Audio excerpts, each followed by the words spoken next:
اعوذ بالله من الشیطان الرجیم بسم الله الرحمن الرحیم. نن موږ د دنیا یو عظیم کس چې ټوله دنیا د مخالف صف کې ولاړه وه، چې ټوله دنیا یو بل سایډ ته ولاړه وه، یو ټوله دنیا د سرمایه‌دارانه دنیا په صف کې ولاړه وه، خو هغه ټیم یو سړی فلاسفر سوشلیست اور اکنومیست او یو ریولوشنري انسان چې دا ټول دنیا کې د دې د جبر د نظام خلاف یوه تیوري ورکه. هغه تیوري چې وه هغه مارکسیست تیوري وه چې کارل مارکس د دې بانی ګڼل کیږي. دا انسان څومره تخلیقي او څومره د دې ټولنې تضادات پیژندلي وو او دغه تیوري په کوم انداز راړه چې په ټوله دنیا کې بیا په 1919 کې بالشویک انقلاب ریولوشن رالی چې دغه نظام یې ریپلیس کړي. کارل مارکس په اصل کې په 1848 کې په جرمني کې پیدا سو او د کمیونست منیفسټو لپاره په 1868 کې کمیونست منیفسټو ولیکه د کمیونست پارټۍ لپاره او له دغه څخه دا د کمونیزم کم دغه چې دی د کمونیزم کم مومنټ چې دی د کمونیزم کم مارکسیست فلسفي سوه له دې ځای څخه راشو سوه. نو په دې اپیسوډ کې به موږ د اکمل میرزا کتاب دی فلسفه نئی دنیا کا فلسفه د مارکسیزم پر قوانین باندې مارکسیزم پر څه مشتمل دی پر دې ټول باندې به موږ پر دې اپیسوډ باندې خبره کوو. کارل مارکس د دنیا دومره عظیمه کش دی چې دې ته ځپلو د مزدورانو د پرولتاریا خبره وکړه او د ټول دنیا سیده تقریبا دنیا سیده د سرمایه‌دارانه دنیا د کپیټالیزم د انبار څخه لیکن داسې خلک به هم په ټولنه کې وي چې هغه نه مارکس ویلی د مارکس د تیوري د نظریاتو دوی خبر وي او په ټوله سامراجي او دا استعماري او بله دغه سرمایه‌داري دنیا چې دا به د مخالفت کوي. د کارل مارکس مخالفت ولې کږي؟ دا په دې کږي چې دا ټوله سرمایه‌دارانه دنیا چې دا که څه ویره لري هم له دې سړي لري هم له دې نظریاتو لري. کارل مارکس د خپل نظر دومره ساینټیفیک او د سوشل د ټولنې تضادات سیاسي تضادات معاشي تضادات او دا ټول تضادات داسې راایستلي دي چې که دې سرمایه‌دارانه دنیا نظام ته خالی خنډ دا به کارل مارکس وي. هغه ځکه چې سرمایه‌دارانه دنیا چې خپل تضاد نه لرلو چې دوی کانټر کړي او دغه تضاد په ټولنه کې موجود و چې مارکس رابرسېره کو. یعنی علامه اقبال لاهوري په خپل دغه کې وایي په خپل ابلیس نظم کې وایي چې دا د داس کپیټل د کارل مارکس کتاب دی د هغه په نظر وایي د هغه په هکله وایي چې د کارل مارکس په بغل کې د قسم کارل مارکس پیغمبر نه و خو د ده په بغل کې د پیغمبرانو غوندې کتاب و د داس کپیټل خبره کوي.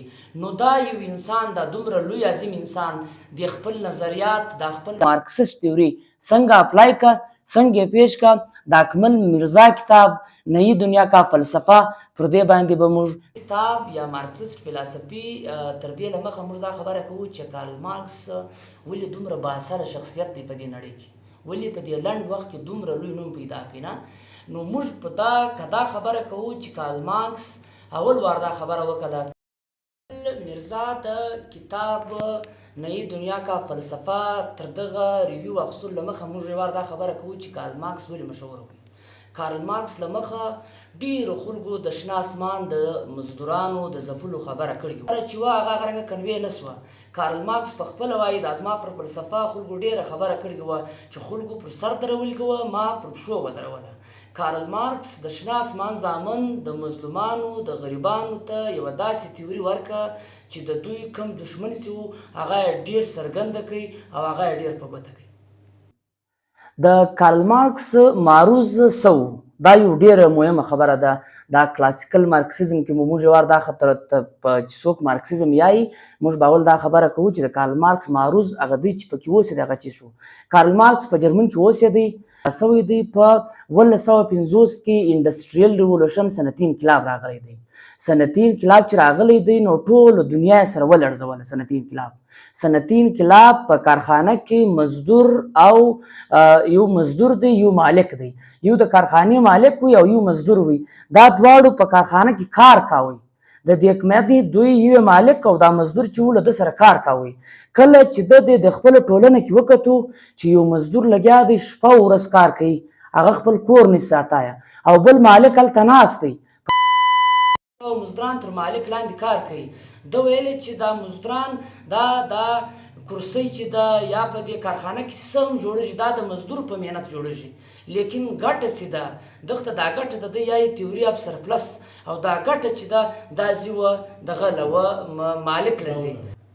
اوس که دا خبره موږ نور ساده کړو کارل مارکس قالي چې کله دغه صنعتي انقلاب راغلی وي ده دا شی وڅرګنده کوي، دا شی ښکاره کوي چې یو سړی په کارخانه کې سهار و ماښام کار کوي، 24 ګنټې محنت کش بیلچه وي هر څه کار چې کوي، دوی دا کار کوي، دوی د ماښام پر مړۍ قدرت نه لري. بله خواته یو سړی د کارخانې مالک دی یا 500-800 مزدوران تر ده لاندې کار کوي، دا کار کوي او دا چې دی دا د ژوند هر دغه چې دی سهولت چې دی فیسیلیټي چې دی دا لري. نو دغه راز ښکاره کولو ته اصل مارکسیزم وایي. مارکسیزم دغه خبره څرګنده کړه او دغه د مزدورانو اواز، دغه د محنتکشانو اواز دا یې راښکاره کوي. ستاسو خپل دښمن وپېژنئ چې ستاسو خوله، ستاسو ستړیا د دغه ګټه چاله ځي. بله خبره دا ده چې کارل مارکس د ایکسپلویټیشن د استحصال خبره کړې ده. تاسو به په ټولنه کې، په سماج کې، په سیاست کې دا د استحصال لفظ ډېر اورېدلی چې دا استحصال څه دی. دا چې موږ څومره ساده کړو د خپلې ټولنې سره وتړو، موږ به دا ووایو چې کله زموږ په ټولنه کې خلک غوا لوسي، شیدې زنده کوي، شیدې ځینې اخلي، نو دوی راولاړ سي دا د غوا کوم بچی یا سخوندر چې دی دا په د غوا په پښه وتړي، دا ټول پیسې دي، دا ټول دغسې دي شیدې چې دي دا دوی ځینې یوسي چې لږ دونې معمولي پاتې سي چې هغه سخوندر نه په دغه کېږي، نه په مړېږي، نه د هغه کوم ضروریات پوره کوي، هغه موږ سخوندر ته ورکوو. اوس په اصل کې د فطرت قانون خو دا دی چې دا کومې شیدې چې دي دا د غوا د بچي دي، اول به د غوا د بچي دا شیدې ټولې د هغه وې، بیا چې څه پاتې کېدې بیا به دا موږ راخیستې. خو دلته موږ هغه الټه نظام کړی دی. اصل د استحصال دغه زوروره معنا ده.